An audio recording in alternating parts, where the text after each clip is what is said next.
नमस्कार बच्चों।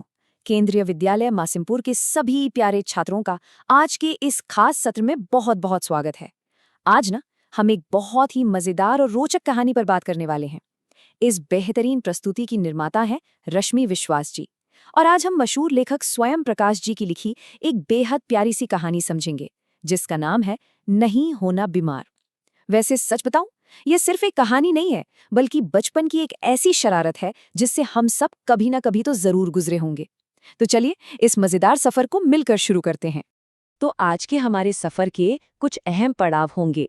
सबसे पहले हम देखेंगे बीमारी का बहाना, फिर नाना जी और कड़वी दवाई, उसके बाद भूख और बोरियत, फिर बाहर की दुनिया की कल्पना, फिर जानेंगे कहानी से सीख और आखिर में थोड़ा अभ्यास और प्रश्नोत्तरी भी करेंगे। चलिए आगे बढ़ते हैं। तो हमारा पहला भाग है बीमारी का बहाना, पहला कदम, स्कूल से बचने की तरकीब। कहानी की शुरुआत में हमारा मुख्य पात्र यानी एक छोटा सा बच्चा अपने सुधाकर काका से मिलने अस्पताल जाता है, और पता है वहां का नजारा देखकर उसके उस छोटे से दिमाग में एक बहुत ही चंचल और शरारती सा ख्याल आता है। कहानी की इन पंक्तियों को जरा ध्यान से सुनिए। बच्चा कहता है, अस्पताल का माहौल मुझे बहुत ही अच्छा लग रहा था।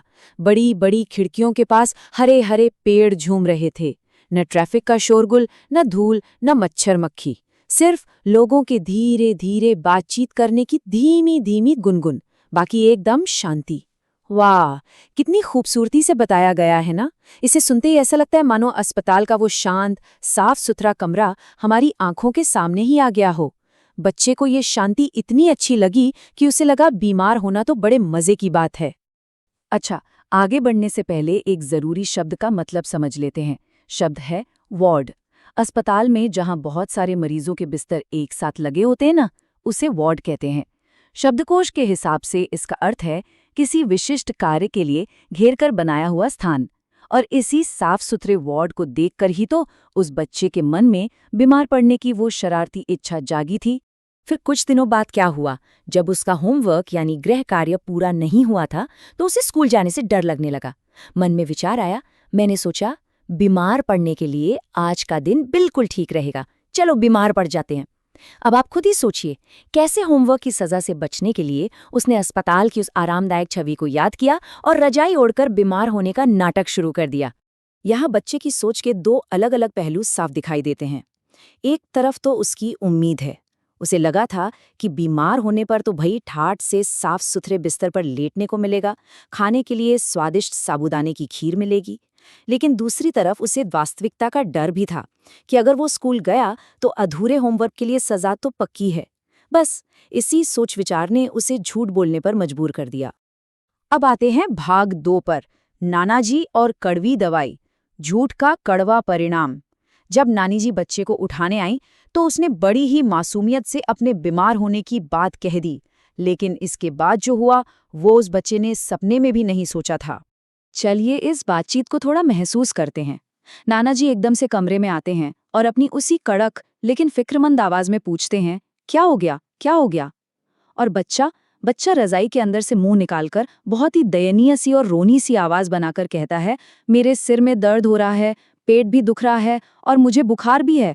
अब नाना जी जब उसका माथा छूते हैं तो उन्हें कोई बुखार बुखार नहीं लगता, पर खुद को सही साबित करने के लिए बच्चा थर्मामीटर लगाने की जिद करता है, ये जानते हुए भी कि घर में थर्मामीटर है ही नहीं। सच में कितनी हास्यपूर्ण स्थिति है ना ये। अब इस मजेदार सी घटना में 2 नए शब्द आए हैं। पहला है थर्मोमीटर, जिसका अर्थ है शरीर का तापमान, यानी बुखार नापने का एक छोटा सा यंत्र। और दूसरा शब्द है काढ़ा, जो कई तरह की जड़ी बूटियों और औषधियों को उबालकर बनाए एक पेय होता है।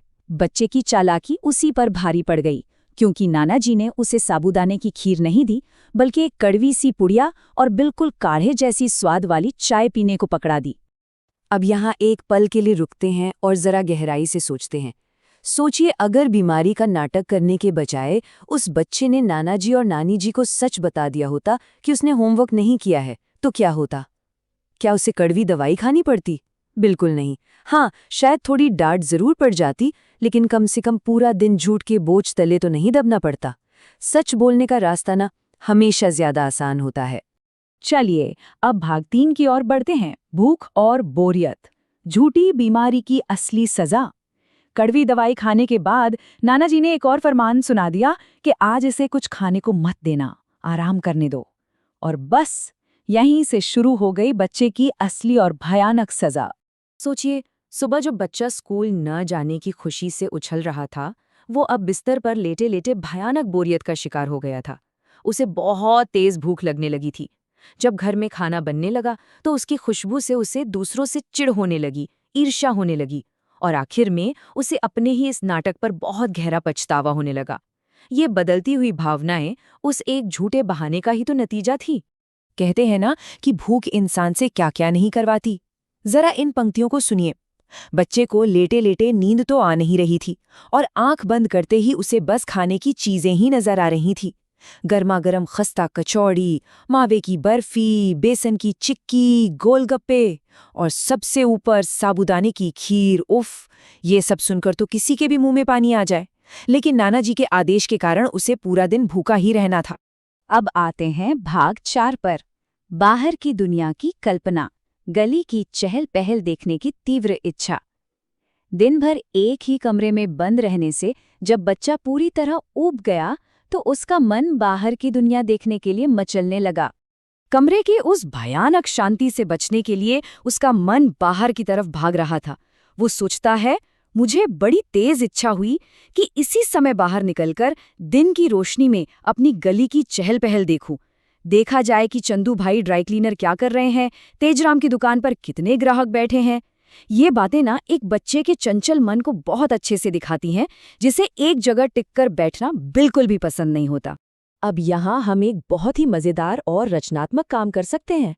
कहानी में गली की इस चहल पहल का जो वर्णन किया गया है ना, चंदू भाई की दुकान, तीजराम के ग्राहक, वो टेलीफोन के तारों पर बैठी चिड़ियां, अपनी कल्पना के आधार पर इस पूरी गली का एक सुंदर सा चित्र अपनी नोटबुक में जरूर बनाइएगा।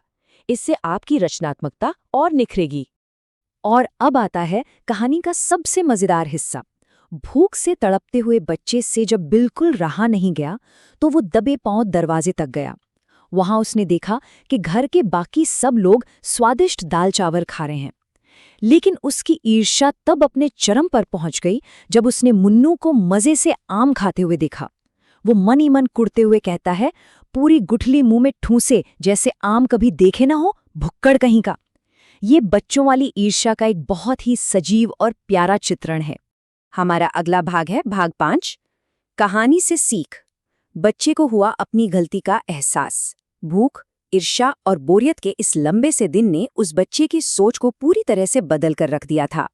दिन भर की इस सजा को भुगतने के बाद कहानी का अंत इस एक बेहद मजबूत वाक्य से होता है। इसके बाद स्कूल से छुट्टी मारने के लिए मैंने बीमारी का बहाना कभी नहीं बनाया। सच मानिए, ये सिर्फ एक वाक्य नहीं है, बल्कि एक दृढ़ संकल्प है।